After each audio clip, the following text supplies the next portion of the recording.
The first warning was a doorbell camera showing an empty porch waiting for me in a bedroom where the walls whisper. I knew it was meant for me because it had my initials scratched into the corner. When I touched it, every sound outside stopped at once.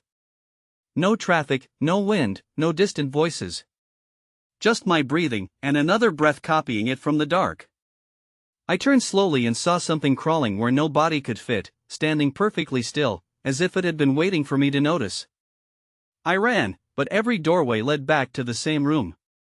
On the floor, a fresh line had been written in dust, this time, stay. Then someone knocked from under the floorboards, matching my heartbeat.